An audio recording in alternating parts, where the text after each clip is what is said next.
They're calling it The Event. Cowboys Stadium becomes the biggest boxing venue in recent memory as seven-time world champ Manny Pacquiao laces them up against Joshua Clottey. With the huge jumbotron, no seat among the 40,000 expected to be available should be a bad seat in the house.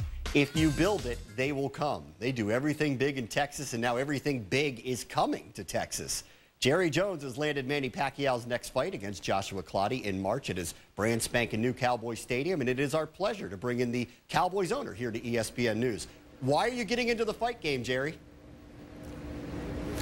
Well, first of all, if you looked at the original renderings years ago when we were thinking about the design of our stadium, you'd see a fight ring right in the middle of the Dallas Cowboys star. So it's been an ambition of mine and an ambition of ours when we built the stadium, and we built it so that if given the opportunity, I call it putting the blood in the stadium after you've built it, given the opportunity, then we could have a great fight. I really didn't dream, though, that to initiate, give first impressions about what this stadium can be as a fighting venue. I never dreamed that we could have someone of Manny Pacquiao's stature. And I'm so pleased and excited because if people think of our stadium, Manny Pacquiao is the type of individual I want them to think about. And you do get Manny Pacquiao, but you don't get the guy that we thought he was going to fight. You're a deal maker here, Jerry. How come you couldn't get in the middle between Manny and Floyd Mayweather, stop all the sniping, and get them together to fight in that stadium? Well, you know, I offered $25 million as a guarantee on this venue as a starter. But I think that was some pretty stiff competition out there, and as it turns out, it bodes well for our fans and our fight experience here with our stadium. It bodes well because we now were able to get Manny Pacquiao, and that's who I wanted. Okay, so we have him there. He's got a good fight with Clottey. So here we are, major prize fights. Super Bowl is coming there. The Final Four is coming there. The Cotton Bowl is now played there. What event do you want to take place in that stadium that's not taking place there? Well, I think that my goal was, as we were building this stadium, we were so proud of the architecture, the engineering, the aesthetics, glass. But at the end of the day, as I said earlier, it's a tractor, it's a tool. What really is that counts is you put the blood in it, which is the great competition, the great acts. And that's where the work begins. We've got a great tool here, but we've got to use it. And the Manny Pacquiao fight is just an example of that. But we certainly want to have a chance to have more of substantive games like the Super Bowl game, like the NBA All-Star game, basketball games. The stadium was built and configured to be able to handle any event that can be drawn up. And certainly it's been a lure there. You've attracted some major events that are going on there. I've got to ask you about your team here. Season ended over the weekend. First things first here, in your opinion, did Brett Favre and the Minnesota Vikings run up the score on the Cowboys at the end of the game over the weekend?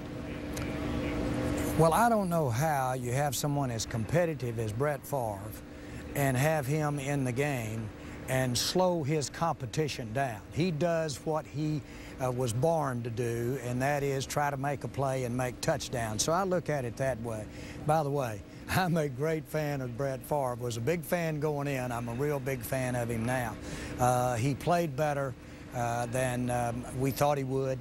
And certainly their defense, we weren't prepared for the way their front played, and that all took its toll on our team. Would like to have this week to try again, but hats off to Minnesota, and hats off to them on their competition and scoring touchdowns. But you don't have a problem with them scoring a touchdown, 1:55 to go in a 27-3 game? Look, I've got all kinds of problems when a touchdown is scored and it's against the Cowboys. And you don't want to hear me yelling my pillow every time that happens. The nature of, well, what it meant, I can tell you what it means. Usually it means you're going to go home not as happy as you could have gone home. So I've got a problem with any touchdown scored against the Cowboys. But I'm not going to get into that. They've got too good a team. We had that game in an opportunity to compete there in the fourth quarter. But we didn't come to the occasion. We'll learn from that. we will learn from that and hopefully get another chance to get back at that spot. It is out there that Wade Phillips will return as your head coach next year. Jerry, let me ask you this. With his record, why do you think he is criticized so often?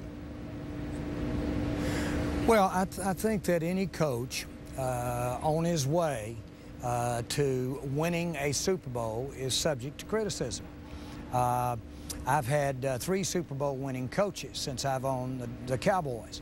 And the criticism went away when they got that Super Bowl win. I think that goes with the territory. The stakes are high, particularly with the Cowboys. There's no joy in Mudville with a almost there. We've won 5 Super Bowls. I'm dying to get a 6th. I traded with the guy up above everything to get the 5th one. I've been trying to redo a deal for several years here now to give me another one. But we'd like to somehow get back and do a 6th Super Bowl. But I think Wade is an outstanding coach. I wouldn't have hired him had I not think that. I know that he's the most valuable player on our defensive football team this year. The players really follow him. They respect him. I respect him. I listen to him. He's a really top talent evaluator. All of those things make him a good head coach. And last year he was under far more criticism, and I didn't want to make a change then, and I don't now, and that's why I've got the option. I can exercise the option, and we're in business. Okay, so he is officially coming back as the head coach of the Cowboys next year. Yes, because I have the right to exercise the option, and we've got to work out the details of what we do other than an option, but I want him back. I said that early in the season before we got on the run that we got on at the end, but he deserves that, and I'm glad that we're going forward. We need continuity. If I look back at the mistakes I've made, there are many, but if I look back at them, having the numbers of coaches I've had over the last 16 years is a big one. And so continuity, even if it's with coaches that might not be the high glamour coach, the Super Bowl winning coach, continuity is more important than that, and Wade brings that. And certainly something to be said. You won the NFC East, you won a playoff game, probably didn't end the way you wanted it to, but it was a good season for the Cowboys. He is the owner of the Dallas Cowboys. He's now a boxing promoter these days. Watch out, Jerry. Those are dangerous waters to be treading in. Jerry Jones, thanks for joining us today here on ESPN News.